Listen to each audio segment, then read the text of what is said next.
বেশ কিছুদিন যাবৎ ভারতে চলছে বয়কট মালদ্বীপ ট্রেন্ড, যার কারণে অনেকেই মালদ্বীপ ভ্রমণ বাতিল করছেন। এই অবস্থায় ভারতের পর্যটকদের কাছে মালদ্বীপের বিকল্প হিসেবে আকর্ষণীয় হয়ে উঠেছে অপূর্ব নৈসর্গিক সৌন্দর্যে মোড়া শান্ত দ্বীপপুঞ্জ লাক্ষাদ্বীপ। সম্প্রতি ভারতের প্রধানমন্ত্রী নরেন্দ্র মোদীর ভারতীয় দ্বীপপুঞ্জ লাক্ষাদ্বীপ সফরকে কেন্দ্র করে এক অপ্রত্যাশিত দ্বন্দ্বের সূত্রপাত হয়েছে, যা প্রতিবেশী মালদ্বীপের সাথে সম্পর্কের অবনতি ঘটায় এবং এর প্রতি পর্যটকদের আগ্রহ বৃদ্ধি করে। নরেন্দ্র মোদী তার এই সফরে দ্বীপপুঞ্জকে ঘিরে বেশ কয়েকটি উন্নয়ন প্রকল্প শুরু করার ঘোষণা দেন এবং সৈকতে স্নরকেল পরে সাঁতরে বেড়ানো ও বসে সময় কাটানোর বেশ কিছু ছবি সোশ্যাল মিডিয়ায় শেয়ার করেছেন, যা ভারতীয় সামাজিক যোগাযোগ মাধ্যমে ক্ষোভের জন্ম দিয়েছে। একদল কট্টরপন্থী সমর্থকরা লাক্ষাদ্বীপকে মালদ্বীপের বিকল্প পর্যটন গন্তব্য হিসেবে গড়ে তোলার দাবি জানাতে থাকে। বিষয়ে ভারত সরকারের পক্ষ থেকে কিছুই বলা হয়নি, তবুও মালদ্বীপের কিছু সংবাদ মাধ্যম প্রচার করতে শুরু করে ভারত সরকার মালদ্বীপের পর্যটন শিল্পকে মোকাবেলা করতে বয়কট মালদ্বীপ নামে নতুন ক্যাম্পেইন শুরু করেছে। মালদ্বীপে ইতিমধ্যেই ভারত বিরোধী মনোভাব বিরাজ করছিল। নরেন্দ্র মোদীর লাক্ষাদ্বীপ ভ্রমণের পর থেকে সেই বিদ্বেষ আরও তীব্র হয়েছে, যার ফলে ভারত ও মালদ্বীপের জনগণের মধ্যে সামাজিক যোগাযোগ মাধ্যমে এক অদৃশ্য যুদ্ধের শুরু হয়ে গিয়েছে। ভারত মালদ্বীপ উত্তেজনার নতুন কেন্দ্রবিন্দু লাক্ষাদ্বীপ আসলে কেমন এবং এখানে কি আসলে মালদ্বীপের বিকল্প পর্যটন ব্যবস্থা গড়ে তোলা সম্ভব, সেই সম্পর্কে আলোচনা করা হবে ওয়ান্ডার ওয়ার্ল্ড বিডির আজকের পর্বে। তার আগে চ্যানেলটিতে আপনি নতুন হয়ে থাকলে অনুরোধ করব সাবস্ক্রাইব করে পাশে থাকুন। ভারত মহাসাগরে থাকা 36টি ছোট ছোট দ্বীপপুঞ্জ নিয়ে লাক্ষাদ্বীপ গড়ে ওঠে। ধারণা করা হয় খ্রিস্টপূর্ব 1500 বছর আগে থেকে এখানে মানব বসতি গড়ে উঠেছে। শতকে এই দ্বীপমালায় ইসলাম ধর্মের প্রসার ঘটে। বিভিন্ন ভারতীয় রাজবংশের হাত ধরে এই অঞ্চল শাসিত হয়েছিল। পরবর্তীতে বিভিন্ন শাসকের হাত ঘুরে টিপু সুলতান লাক্ষাদ্বীপ শাসন করেন। টিপু সুলতানের মৃত্যুর পর ব্রিটিশরা এ দ্বীপ দখল করে নেয়। 1947 সালে যখন ভারত পাকিস্তান বিভক্ত হয়েছিল, তখন ভারতীয়রাই প্রথম লাক্ষাদ্বীপে ভারতীয় পতাকা উত্তোলন করেন। নরেন্দ্র মোদীর লাক্ষাদ্বীপ সফরের পর থেকে লাক্ষাদ্বীপ পর্যটনে এক বিশাল সম্ভাবনা সৃষ্টি হয়েছে। লাক্ষাদ্বীপ মালদ্বীপের উত্তরে আরব সাগরে অবস্থিত একটি ফেডারেল শাসিত অঞ্চল। আরব সাগরের বুকে গোলাকৃতির 36টি কোরাল দ্বীপ নিয়ে গঠিত এই লাক্ষাদ্বীপ, আর কেন্দ্রীয় সরকার নিযুক্ত একজন প্রশাসকই এখানে সরকারের দৈনন্দিন কাজকর্ম তদারকি করে থাকেন। ভারতের রাজ্য ও কেন্দ্রীয় শাসিত অঞ্চলগুলোর মধ্যে কাশ্মীর ছাড়া একমাত্র মুসলিম প্রধান এলাকা হলো লাক্ষাদ্বীপ। সাধারণত খুব সিনিয়র আমলা বা আইপিএস অফিসাররাই এই দায়িত্ব পেয়ে থাকেন। গত 6 মাস ধরে লাক্ষাদ্বীপের সেই প্রশাসকের দায়িত্ব পালন করছেন প্রফুল খোডা প্যাটেল, যিনি প্রধানমন্ত্রী নরেন্দ্র মোদী ও স্বরাষ্ট্রমন্ত্রী অমিত শাহের ঘনিষ্ঠ লোক বলেই জানা যায়।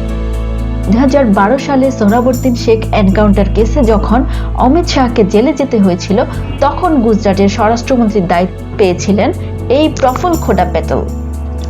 আরব সাগরের বুকে লাক্ষাদ্বীপের দায়িত্ব হাতে নিয়ে তিনি এমন কয়েকটি বিতর্কিত পদক্ষেপ নিয়েছেন, যার বিরুদ্ধে ওই দ্বীপপুঞ্জের বাসিন্দারা এখনো ক্ষোভে ফুঁসছেন। সম্প্রতি সোশ্যাল মিডিয়াতে তারা সেভ লাক্ষাদ্বীপ ক্যাম্পেইন শুরু করেছেন, যাতে পার্শ্ববর্তী কেরালার বহু তারকা রাজনীতিবিদরা সমর্থন জানাচ্ছেন।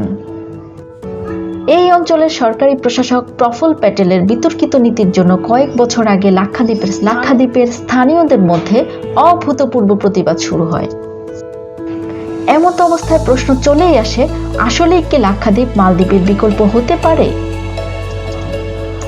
লাক্ষাদ্বীপ, যেটি মনোরম রূপালী সৈকত, স্ফটিক নীল জল প্রবাল দ্বীপের জন্য বিখ্যাত, সেটিকে মালদ্বীপের মতো একটি বিশাল পর্যটন গন্তব্য বানানো যাবে না, কারণ এই দ্বীপপুঞ্জ আকারে ছোট এবং বাস্তুসংস্থান অনেক সংবেদনশীল।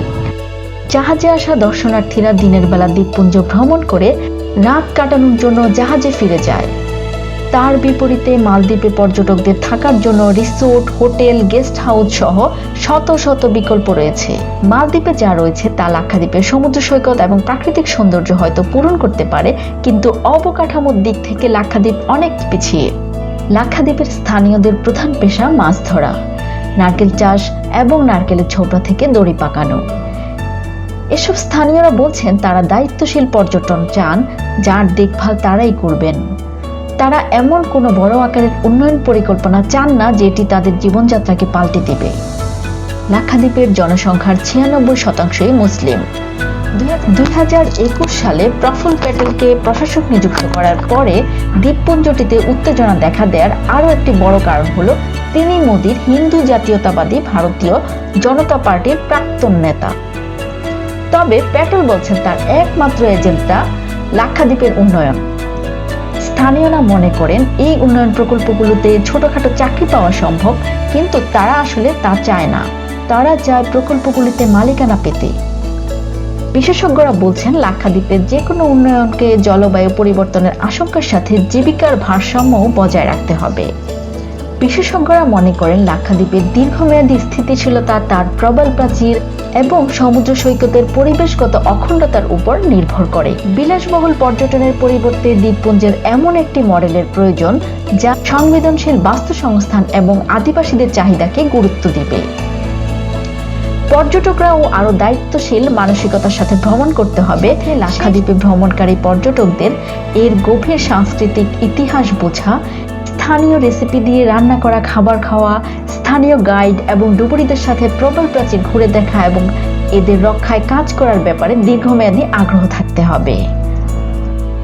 মূলত এখানে এমন একটি পর্যটন বাস্তবায়ন করা যেতে পারে যা স্থানীয় অর্থনীতিকে সাহায্য করবে এবং পর্যটকরা স্থানীয়দের সাথে মিশে যেতে পারবে।